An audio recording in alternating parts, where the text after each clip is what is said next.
Hello ladies and gents, it's EasyScape, and today we're going to have a little bonus episode to the controversial rulings in speedrunning history series. Unskippable cutscenes are a fundamental issue in the speedrunning community. Some games have them, and some games don't. But when they're there, you kinda just have to deal with them.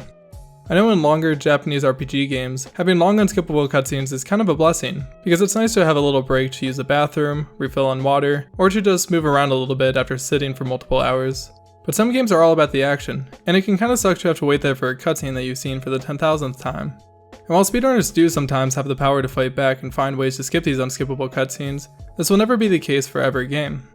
But more often than not, a solution exists to be able to start a speedrun after the most notorious unskippable cutscenes of them all, which would be the intro cutscenes. Unskippable intro cutscenes make losing runs and resetting all the more painful. I myself speedrun a game with about 4 minutes of intro cutscenes before you start really getting to play. But the big reset points aren't until an hour and a half into the run, so the 4 minutes at the beginning really aren't a big deal. But for a game like Super Mario Sunshine, that has roughly 7 minutes of intro cutscenes, and having reset points as early as 15 minutes into the run, it can get a bit daunting. In Super Mario Sunshine, the main early reset points are due to the second Petey the Piranha fight being RNG dependent. Bad RNG could lose you a minute over the best time, and even average RNG can lose you 30 seconds. Then 25 minutes into the run, the Piano Village secret level has RNG with the Chucksters, which may also cause for resets if you don't get a good cycle, which is about 1 in 5 odds. Paired with trying to do the Gelato Beach skip quickly, the first 25 minutes of the run could definitely have some high reset potential, with 2 of the high reset points being completely out of your control. This has caused for a debate in the Super Mario Sunshine community to decide whether or not they should skip the 6 minutes and 44 seconds of cutscene time by loading from a save file that has watched the cutscenes rather than starting from a run from file select. Starting timing from a save file, or race file timing, is a timing method the game's speedrunners have been using for a long time for speedrun races on Speedruns Live, but none of the times would ever be recognized on the official leaderboards for skipping the intro cutscenes. This debate has resulted in a community-wide poll for whether the timing for Super Mario Sunshine should start from file select or from a race file. So far the poll results seem to be pretty even on both sides, so it'll be interesting to see how this turns out. The poll will be ending the date this video is posted, July 16th, and only the speedrunners of the game are allowed to vote.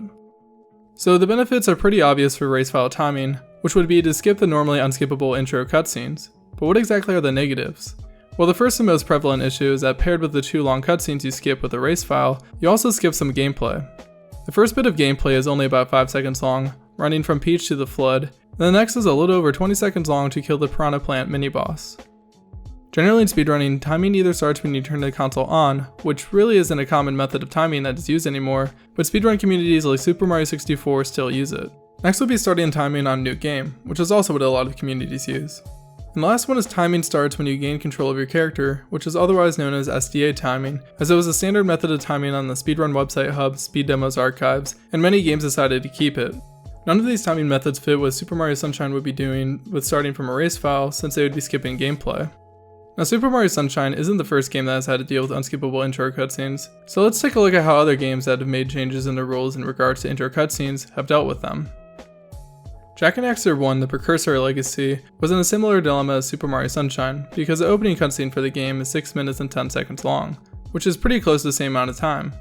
In fact, the Jak 1 100% route has 29 minutes and 37 seconds in cutscene time, which is pretty comparable to Super Mario Sunshine's 34 minutes and 20 seconds of cutscenes, which includes the intro.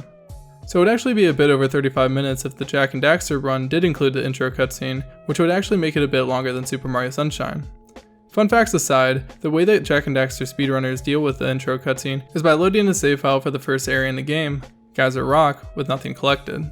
Since Jak and Daxter loads are all checkpoint based, you start the run coming through the portal where you would first gain control of Jak.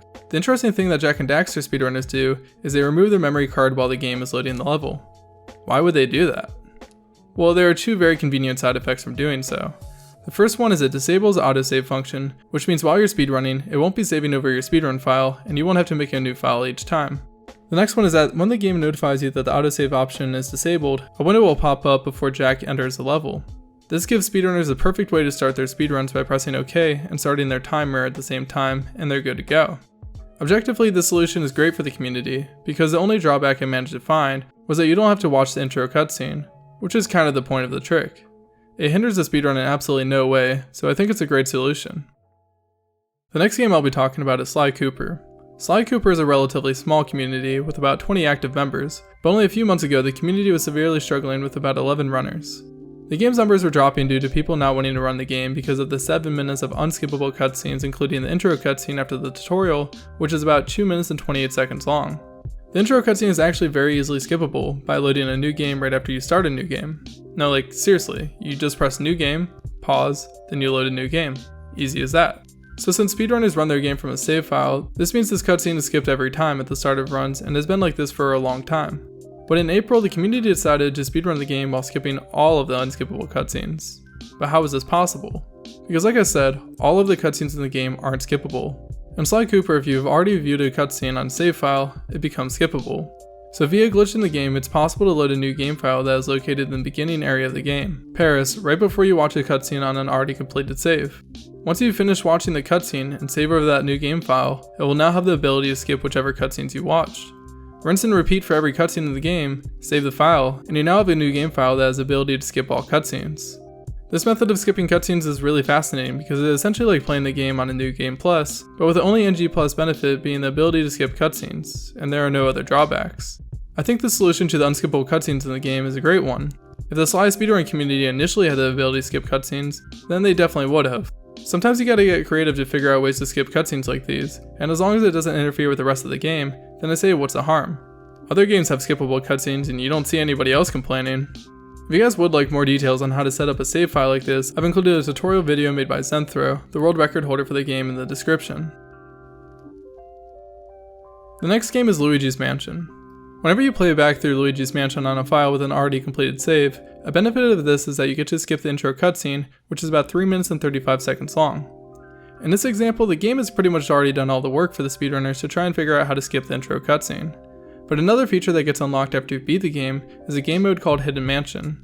This is kind of like a New Game Plus, but it pretty much just makes the game a little bit faster to run. Luigi's Vacuum gets a buff to be 50% faster, which does save several minutes in the speedrun, and the rest of the enemies in the game do twice as much damage. Most speedrunners prefer playing Hidden Mansion for this reason. So much that it is actually the main category for the speed game, with a total of 377 total speedrunners. The normal mansion category does still exist, but by comparison it only has 48 speedrunners, many of which also play Hidden Mansion. Some speedrunners do still enjoy playing normal mansion since it's a more difficult category, but the fact that most speedrunners play on Hidden Mansion and skip the introduction cutscene with an already completed save file are just more clear examples that a lot of rulings in speedrunning are made to make the game more enjoyable to run. The Bethesda games Fallout 3, Fallout New Vegas, Dishonored, Morrowind, Oblivion, and Skyrim all have unskippable intro cutscenes that the speedrunning communities for these games have agreed to load save files to skip watching them. This is either performed easily by loading autosaves, or for some games like Skyrim and Oblivion, they just make a manual save before they begin moving.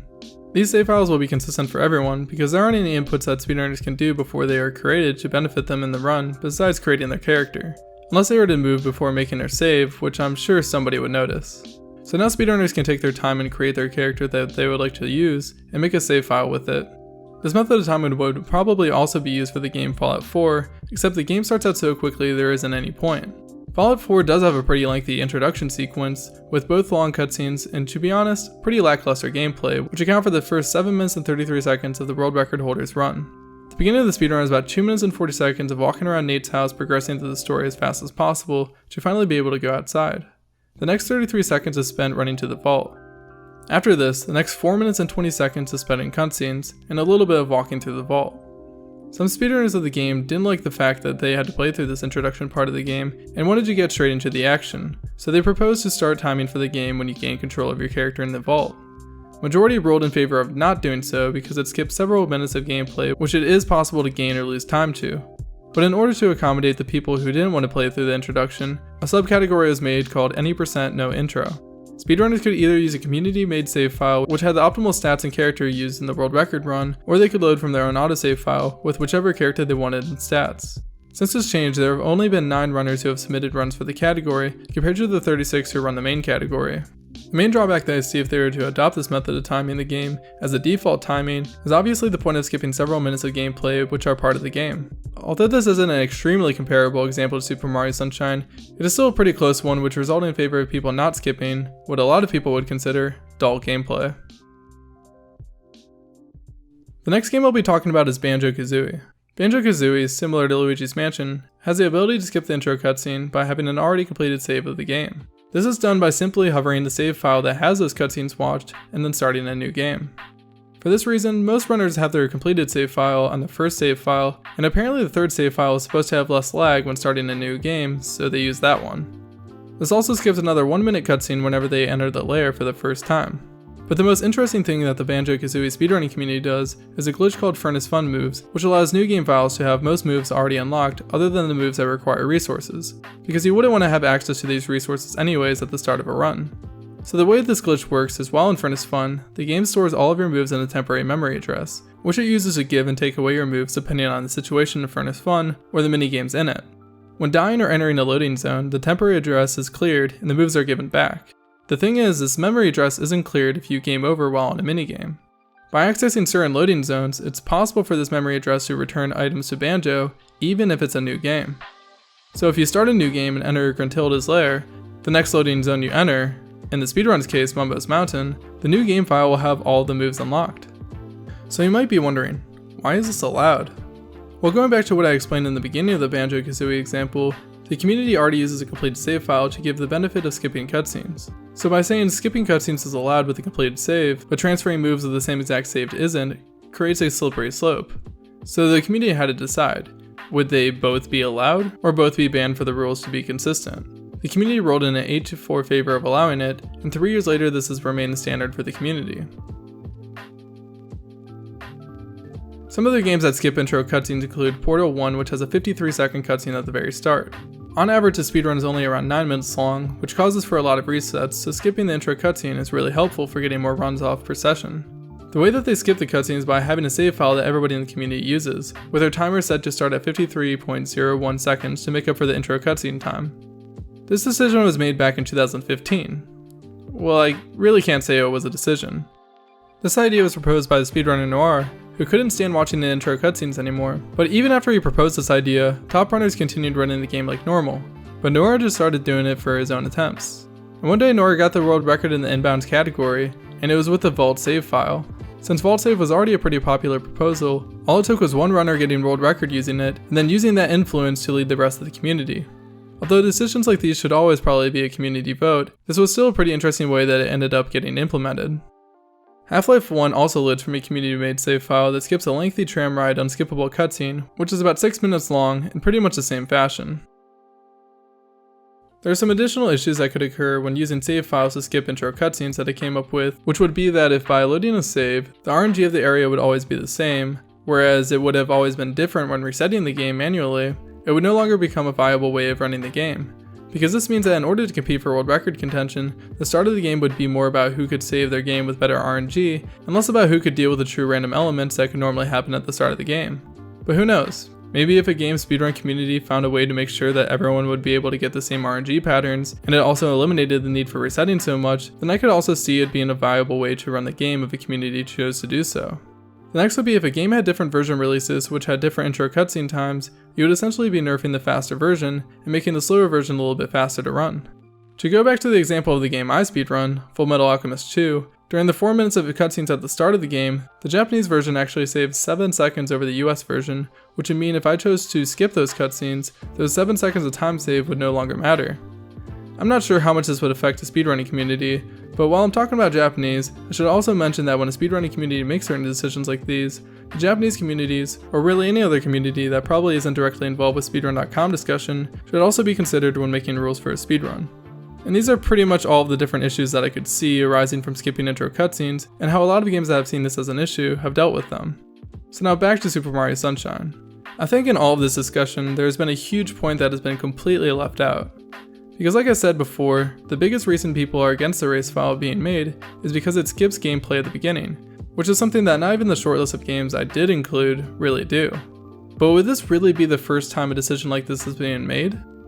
Absolutely not. Well, maybe not for skipping gameplay at the beginning of the game, but what about the end of one? Many games choose to end timing on the final boss hit if the game does happen to have one, not necessarily on the last input though. This is pretty common in a lot of Japanese RPGs, and is also the method of timing for games like Earthbound. In Earthbound, timing ends after you kill the final boss, Gygus. But after a long cutscene, you gain control of your character, And you can roam the world for more post-game content before the credits roll. And even after this, you gain control of Ness again to finally trigger the end text on screen. In fact, I decided to adopt this method of timing, and I'm sure you guys are sick of hearing me talk about Fullmetal Alchemist 2, but it's actually a great example for this. Right after I get done with an 11-minute, insane 2-part boss battle that can end the run at any point, 2.5 hours in, there is still gameplay. This gameplay consists of only moving forward, there's nothing to fight, you literally walk forward 5 times, watching unskippable cutscenes for about 15 minutes, and it can really leave a sour taste in your mouth after getting done with that fight, so I decided to end timing when you see the boss card. I decided to do it on the boss card instead of the final hit, just so speedrunners don't have to rush to their keyboard to stop timing, and instead can hold X and time it up to about the perfect frame. But yeah, I just wanted to point out that although this is one of the first times the speedrunning community has decided to skip gameplay at the beginning of a run, it occurs a lot at the end of a lot of different speedruns. The SMS community is in a difficult bind here, because their decision on the subject could possibly set a precedent for a lot of different communities for better or worse. Super Mario Sunshine is basically the poster child for unskippable cutscenes in the speedrunning community, due to how many cutscenes it has and how many people run it. So what should the Super Mario Sunshine community do? Allow speedrunners to create a race file skipping the intro cutscenes as well as gameplay, or just keep things the way they are? There's also a third option that I came up with, which nobody is really talking about, that I think would make a lot of people happy, which would be to start timing from a save file made up Peach. This way, a portion of the cutscenes are skipped and no gameplay is skipped, which would be a pretty nice resolve, and it's already a timing method used by a lot of speedrunning communities, which is on gaining control of your character. I'm curious to hear your opinions on the matter, so I made a poll in the card at the top right of the screen, so click that to vote while you watch the remainder of the video. But now everybody, I'm going to do something a little extreme. I'm going to tell you my super biased opinion on the subject. Are you ready? Alright guys, here it is. In my honest opinion, I really don't care what the Super Mario Sunshine community decides to do because I don't run the game. And that's why I can't even vote. I don't know, I think it's easier to just not have a preference on these things and see how they play out because their decision really doesn't affect me in any way.